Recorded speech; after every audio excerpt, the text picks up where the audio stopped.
Friends, स्वागत है आपका अपने YouTube चैनल वी कैंपस में। सभी को मेरा राधे राधे नमस्कार।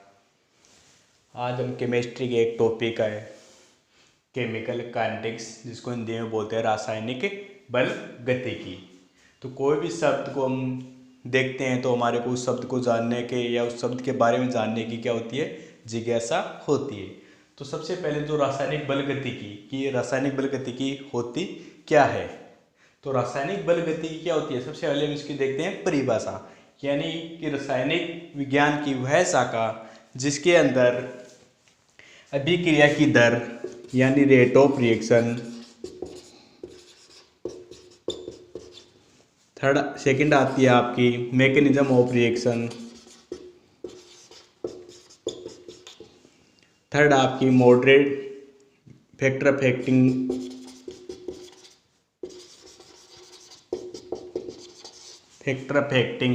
Rate of reaction.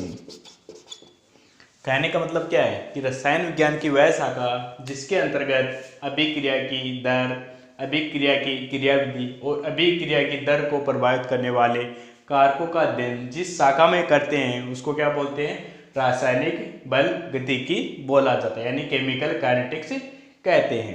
तो इसकी परिभाषा क्या हो गई, रसायन विज्ञान की वह शाखा जिसके अंतर्गत अभिक्रिया की दर, अभिक्रिया की क्रियाविधि और अभिक्रिया की दर को प्रभावित करने वाले कारकों का अध्ययन किया जाता है, उसको क्या बोलते हैं, रासायनिक बल गतिकी या केमिकल काइनेटिक्स कहा जाता है। इसके बाद में कहने का मतलब क्या होता है कि अगर कोई भी केमिकल काइनेटिक्स में उसमें जो रिएक्शंस होती है उसकी जो कंप्लीट स्टडी होती है उनको क्या बोलते हैं, केमिकल काइनेटिक्स। कंप्लीट स्टडी में क्या आती है, उसकी दर आ गई, उसकी क्रियाविधि आ गई और उसको प्रभावित करने वाले कारक आ गए। कहने का मतलब क्या है कि रिएक्शन शुरू हुई और एक शुरू से लेकर लास्ट तक जो रिएक्शन में कोई भी चेंजेस आ रहे हैं उसको कौन कौन से कारक प्रभावित करें, संपूर्ण जो मेथड होता है उसकी जो क्रियाविधि होती है उनको क्या करते हैं, स्टडी करते हैं। वो किसमें करते हैं, केमिकल काइनेटिक्स के अंतर्गत किया जाता है। उसके बाद में आती है जो types of reactions, types of reactions किसके आधार पे, टाइम के आधार पे या वेलोसिटी के आधार पे। ये कितने टाइप्स की होती है, 3 टाइप्स की।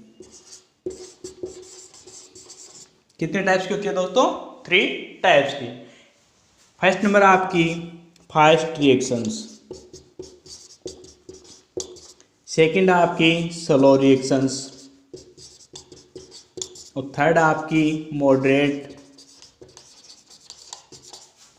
Speed reactions. हम इन तीनों रिएक्शंस की अलग अलग क्या करेंगे, स्टडी करेंगे कि ये रिएक्शंस होती क्या है। सबसे पहले जो देखते हैं फास्ट रिएक्शन कि वे अभिक्रियाएं जिनको क्या होती है, कंप्लीट या पूर्ण होने में बहुत ही कम समय लगता है। नाम से क्या हो रहा है, फास्ट यानी बहुत ही तीव्र गति से क्या होती है, संपन्न होती है। क्या होती है, तीव्र गति से क्या होती है, संपन्न होती है। और इसको जो कंप्लीट होने में जो टाइम लगता है वो कितना लगता है, 10⁻12 टू 10⁻16 सेकेंड का इसमें क्या लगता है, टाइम लगता है। किसमें, फास्ट रिएक्शंस में। और इसका जो एग्जांपल्स होते हैं वो क्या होती हैं, एक तो आपकी जितनी भी जो आयनिक रिएक्शंस होती हैं वो किसका एग्जांपल, आपकी फास्ट रिएक्शन का। इसी प्रकार जो आपका बॉम्ब ब्लास्ट हो रहा है ये भी किसका एग्जांपल है, फास्ट रिएक्शन। इसी प्रकार टायर ट्यूब का फटना, ये सब किसके एग्जांपल, आपके फास्ट रिएक्शंस के। जैसे हम एक कोई रिएक्शन देखते हैं, यह आपका सिल्वर नाइट्रेट, अगर इसकी रिएक्शन सोडियम क्लोराइड यानी NaCl के साथ में करवा दी जाए तो AgNO3 तो किस में ब्रेक होता है, Ag+ और NO3 में। और इसी प्रकार NaCl किस में होता है, Na+ और Cl- में। तो जो पॉजिटिव और नेगेटिव क्या करते हैं, आपस में अट्रैक्शन करते हैं। और पॉजिटिव यानी सेम चार्ज क्या करते हैं, रिपल्सन। और पॉजिटिव और नेगेटिव क्या करते हैं, जो अपोजिट चार्ज होते हैं क्या करते हैं, अट्रैक्शन करते हैं। तो Ag+ तो किसके साथ में रिएक्शन करेगा, Cl- के साथ में, यानी AgCl का फॉर्मेशन, यानी सिल्वर क्लोराइड का।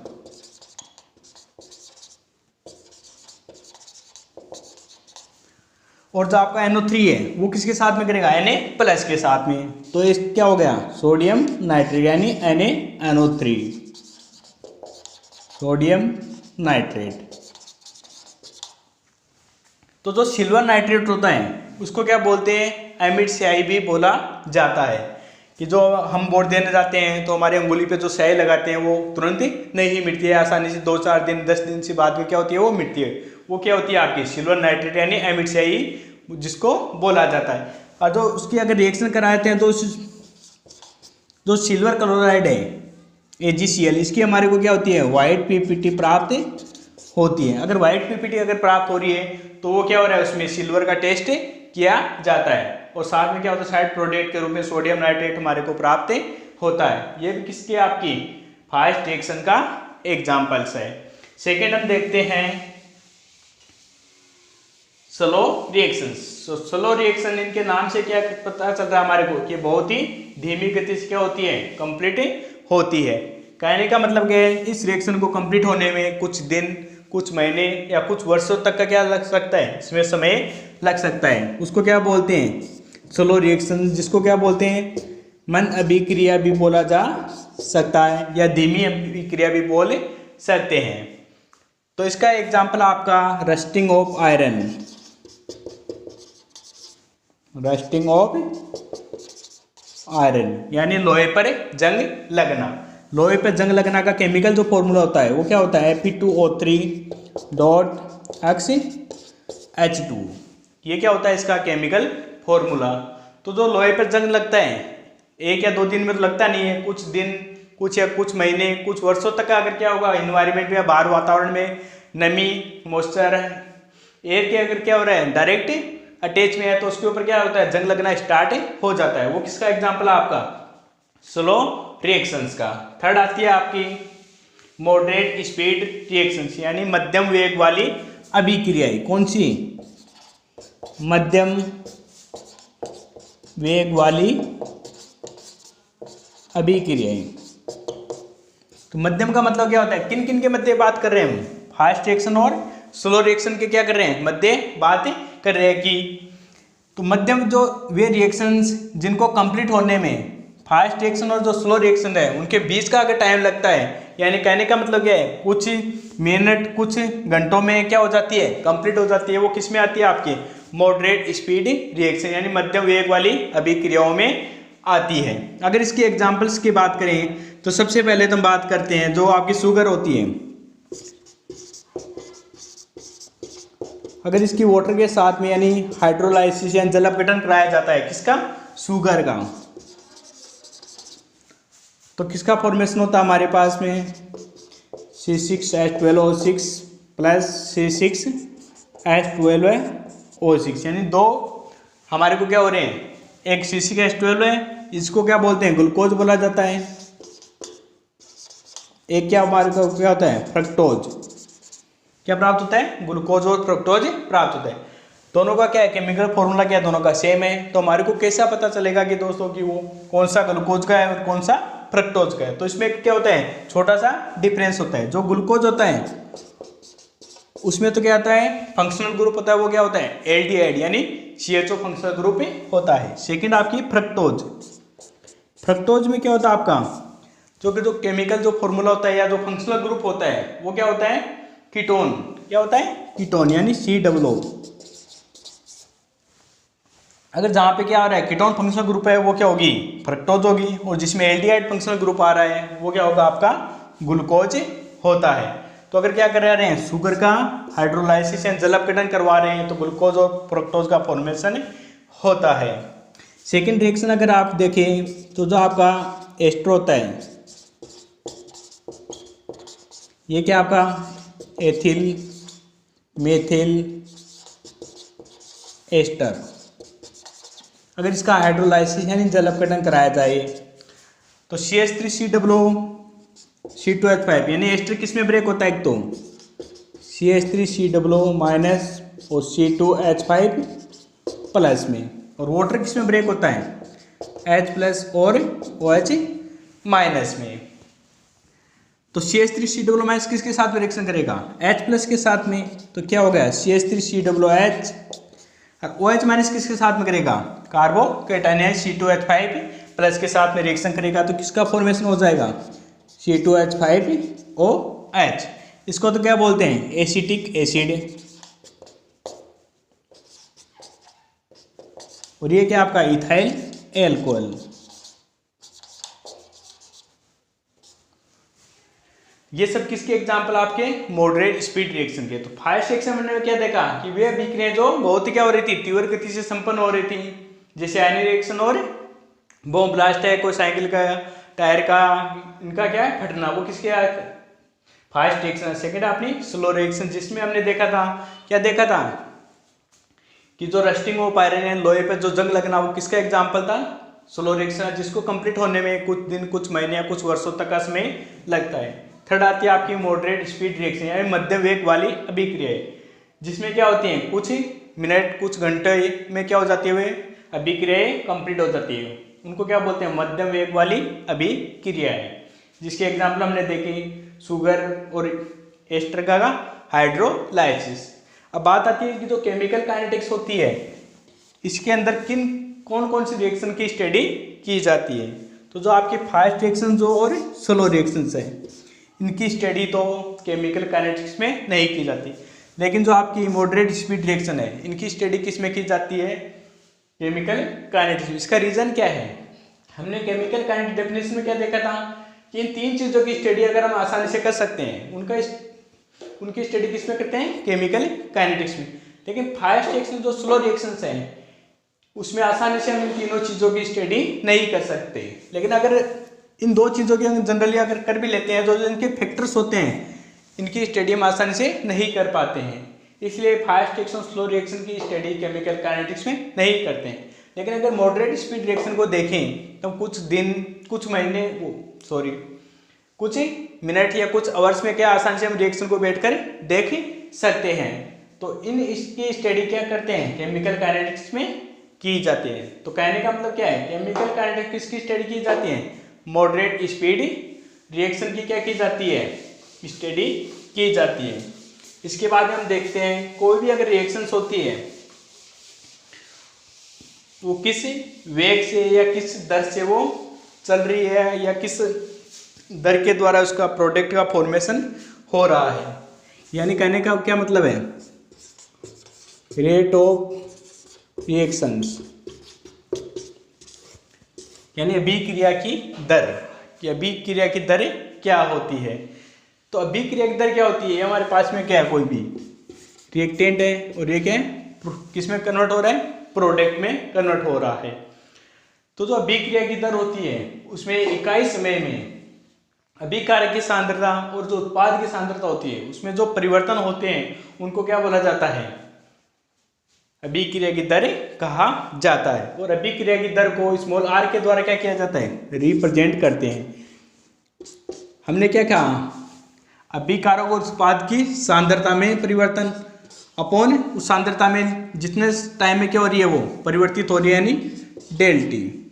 ये क्या होता है आपका एवरेज रेट या रेट ऑफ रिएक्शन का chemical formula, small r equal to plus minus del C upon del T. इसको क्या बोलते हैं, एवरेज रेट बोला जाता है। मैंने आगे दो क्या किए हैं, साइन यूज में लिया है, पॉजिटिव और नेगेटिव। तो हम देखते हैं कि पॉजिटिव साइन किसके लिए यूज करते हैं और नेगेटिव साइन किसके लिए यूज करते हैं। तो जो आपका पॉजिटिव साइन है वो तो किसके रिफरेंस में है,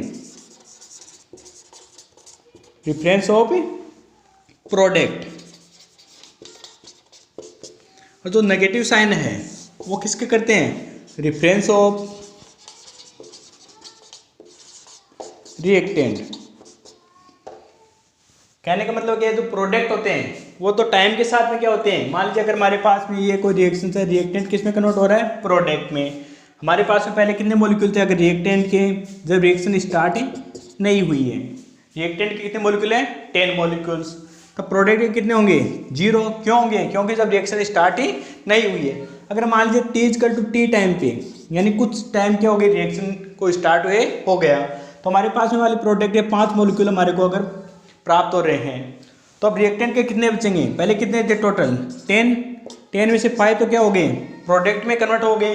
तो अब कितने बचे हमारे पास में रिएक्टेंट के 5, तो ये कितने आ गए 5। तो टाइम के साथ में जो रिएक्टेंट है उनकी सांद्रता होती है वो तो क्या हो रही है घट रही है, और प्रोडक्ट क्या हो रही है हमेशा बढ़ रही है। और जो रिवर्सिबल रिएक्शंस होती है आपकी रिएक्टेंट और प्रोडक्ट, इसके हम देखते हैं कि वो रिएक्शन फॉरवर्ड डायरेक्शन में चल रही है या बैकवर्ड डायरेक्शन में चल रही है, उसके अकॉर्डिंग क्या करते हैं साइन यूज में लेते हैं। तो अगर प्रोडक्ट की अगर बात कर रहे हैं इरिवर्सिबल रिएक्शन के लिए तो उसके लिए साइन कौन सा यूज में लेते हैं प्लस, और रिएक्टेंट के लिए क्या करते हैं माइनस साइन में यूज में लिया जाता है। ये होती है आपकी एवरेज रेट या रेट ऑफ रिएक्शन। लेकिन जनरली जो रेट ऑफ रिएक्शन होती है एवरेज रेट होती है वो कहीं पर भी काम में नहीं ली जाती। उसका क्या कारण है, उसका कारण ये है कि ये जो केमिकल काइनेटिक्स होती है, कोई भी रिएक्शंस होती है वो क्या होती है कभी भी कंप्लीट नहीं होती है, कभी भी कंप्लीट नहीं होती है। उनको कंप्लीट होने में कितना टाइम लगता है दोस्तों, उनको टाइम लगता है इनफाइनाइट यानी अनंत समय में कोई भी रिएक्शन कंप्लीट होती है। कहने का मतलब जनरली हम क्या करते हैं जितना हमारे को उत्पाद प्राप्त करना होता है उतना हम क्या करते हैं जी प्राप्त हो जाता है और हम रिएक्शन को क्या करते हैं हटा देते हैं। लेकिन वो जनरली अगर रिएक्शन देखें तो कभी भी कंप्लीट नहीं होती। अगर उसको कंप्लीट कराना पूर्ण रूप से विक्रिया करानी है तो कितना टाइम लगेगी अनंत समय लेगी। तो अनंत समय में हम क्या करते हैं कोई भी रिएक्शंस होती है उनके जो फैक्टर्स होते हैं यानी जो कारक होते हैं उनकी आसानी से स्टडी नहीं कर सकते। इसलिए हम क्या करते हैं एक दर होती है तात्क्षणिक दर यानी इंस्टेंटेनियस रेट। तो वो क्या होती है किसी भी क्षण विशेष की दर को क्या बोला जाता है तात्क्षणिक दर बोला जाता है। यानी कहने का मतलब क्या है अगर इसके ऊपर क्या करते हैं हम कोई भी एक स्पर्श रेखा खींचते हैं जहाँ से टच करें अगर इतने टाइम के लिए हमारे को पूछा जाए कि इसकी रेट है तो हम आसानी से बता देते हैं। लेकिन अगर कंप्लीट रिएक्शन के लिए पूछा जाए कि इसकी रेट क्या है तो हम आसानी से नहीं बता पाते। इसलिए जो तात्क्षणिक दर होती है यानी किसी भी क्षण विशेष की दर को क्या बोला जाता है तात्क्षणिक दर यानी इंस्टेंटेनियस रेट बोला जाता है। तो इंस्टेंटेनियस रेट को क्या करते हैं हम कैलकुलेट करते हैं। तो उसका फॉर्मूला क्या होता है small r equal to plus minus dc/dt। कहने मतलब क्या है पहले डेल का क्या हो गया है डी, डेल का मतलब क्या होता है कंप्लीट चेंजेज और इसका क्या होता है पार्शियल चेंज यानी इसमें तो संपूर्ण विक्रिया की सांद्रता दे रहे हैं, इसमें कुछ क्या कर रहे हैं कुछ टाइम के लिए क्या दे रहे हैं सांद्रता में जो चेंजेस हो रहा है कितने समय में हो रहे हैं वो क्या होती है आपकी तात्क्षणिक दर small r equal to plus minus dc/dt। ये क्या होती है आपकी तात्क्षणिक दर। तो जो भी रिएक्शन में अगर कहीं पर भी काम में ली जाती है दर तो कौन सी काम में ली जाती है दोस्तों तात्क्षणिक दर ही काम में ली जाती है। ये आपकी रेट ऑफ रिएक्शंस। तो दोस्तों आपको मेरा वीडियो कैसा लगा, अगर आपको मेरा वीडियो अच्छा लगा हो तो आप हमारे चैनल को शेयर एंड सब्सक्राइब कर दीजिए। Thank you.